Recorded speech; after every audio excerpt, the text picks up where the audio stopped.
Amit Shah snubs Eshwarappa.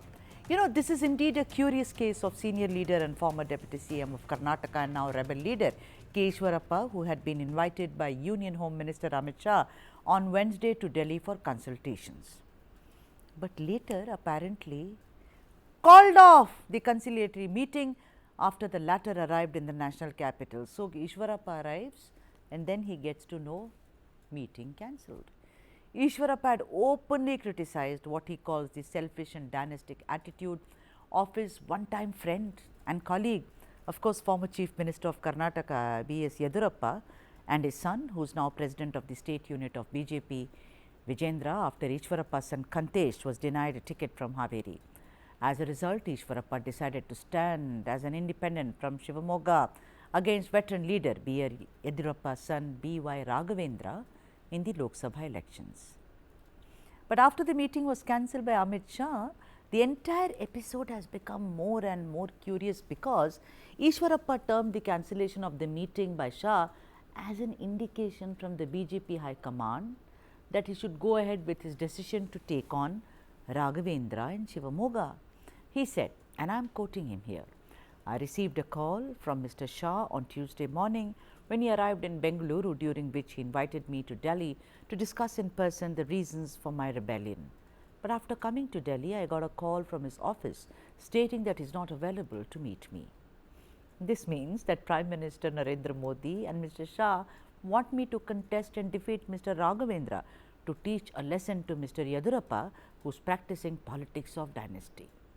I am returning to Shivamogga with the blessings of Mr. Modi and Mr. Shah to contest again Mr. Yediyurappa's son. I will win the polls and strengthen Mr. Modi's hands.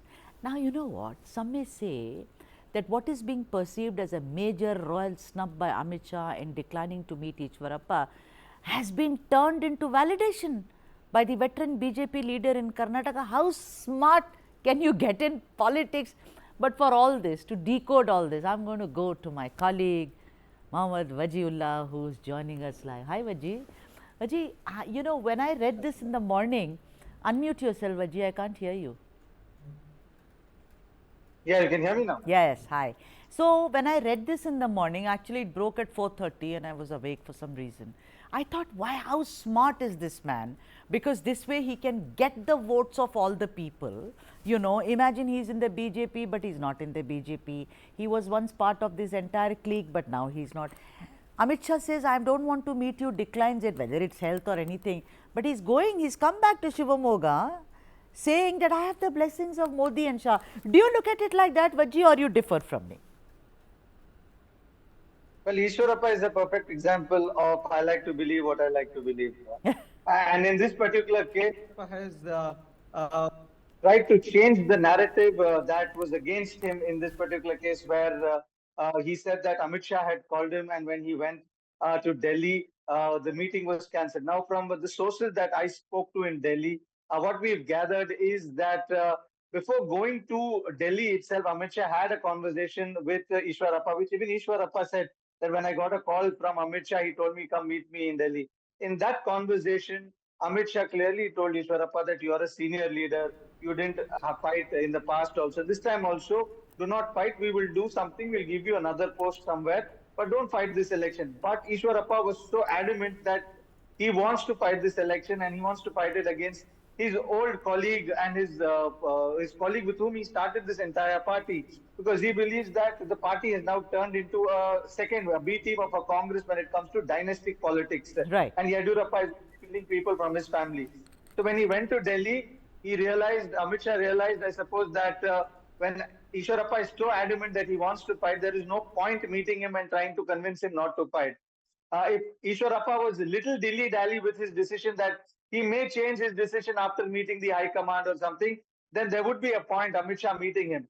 But when he was so adamant that he will not resign and he will continue to fight the elections, that is when the High Command decided that it's no point meeting him.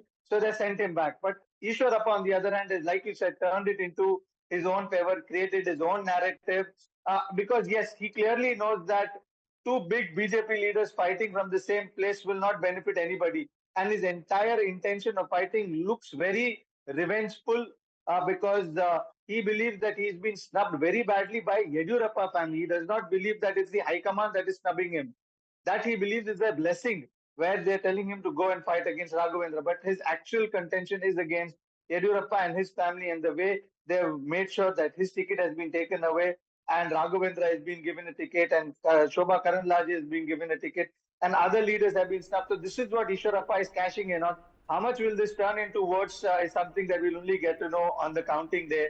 But as of now, it is infighting that is coming out in the open, and it is going to become very embarrassing if Eshwarappa actually brings a dent to the BJP. Yeah, even Vaji, even I was thinking if that happens, I'll talk to you about that. But what are you picking up on the ground, Vaji? Then what was the intent of Union Minister Amit Shah calling him all the way to Delhi? It's mighty embarrassing, no? Imagine you call me to Bengaluru and then you say, Sudha, I'm not meeting you, and I come back to Delhi. I mean, what are you picking up? Was it deliberate, or Mr. Shah was unwell, indisposed? Because what we are hearing is that he's cancelled many of his meetings. Well, yes, Amit Shah did cancel a lot of his meeting, but he's also seen busy with other meetings that he has with regards to party and the campaigning that has to be done in different states. But with regards to Eashwarappa, what we've been clearly told is that there was no point meeting somebody who was not ready to even budge or even negotiate when it comes to the election. And the High Command was very clear that Raghavendra will fight from the Shivamogga constituency, and there is no point removing his name after announcing it in the open. So after all this was done, and when the phone call went to Amit Shah, and we should also remember that Eashwarappa is a very senior leader. He also got a call from Prime Minister in the assembly election when he decided not to fight the election during the assembly election. That time the Prime Minister called him and said that I appreciate what you have done. You have opened roads for new leaders to come in. But now when Amit Shah also called him and told him that, okay, fine, you're not understanding, come meet me in Delhi and we can come out with a solution over there. But when before meeting him in Delhi also, Eashwarappa was very vocal about him being very independent and fighting this election against Yediyurappa. So when Amit Shah saw all of this, he realized that there is no point meeting somebody who's so adamant. So let him go and fight. If he loses, there is still no loss because he continues to believe that he's a part of the BJP. So he just, they've decided that they will not go meet him. And that is what is the talk that is happening in the inner circle. Nobody actually knows why. No, but you know, Vaji, wait. It could be that because Mr. Yediyurappa has been resurrected. You know, he was taken screaming and shouting that from the chief. You know, Vaji, then to give, Vijendra, make him as the head of the BJP in Karnataka and giving Shivamogga to Raghavendra, it is very obvious that Mr. Modi and Mr. Shah, in the absence of Mr. B.L. Santosh now, who's moved out apparently, want to keep Yediyurappa happy. Don't you think that theory also works, Vaji? That is one of the biggest theories, I believe, and the first theories you can put into the picture. Because if you see his press conference, which he did before going to Delhi, in that press conference, he had also said subtly that, fine, if not, give me seat, if they remove Vijendra from the party president's post, then also I will be happy and I will not fight the election. So his clear fight is against the Yediyurappa faction. He believes that most of the Hindutva leaders like Anant Kumar Hegde, C.T. Ravi, Pratap Simha, all these Hindutva leaders have been sidelined, and it is because of Yediyurappa. He believes that Yediyurappa is trying to make it into a very dynastic a party like the Congress is, and that is why his clear fight is against Yediyurappa, and that is one reason which Eashwarappa had also hinted before going to Delhi. Seeing all this, Amit Shah had realized that, okay, fine, if he believes in his own this thing, then let him do the way he wants it. Let's not meet him. All right. And it can't get more exciting than this, Wajihulla. Thank you so much for joining us.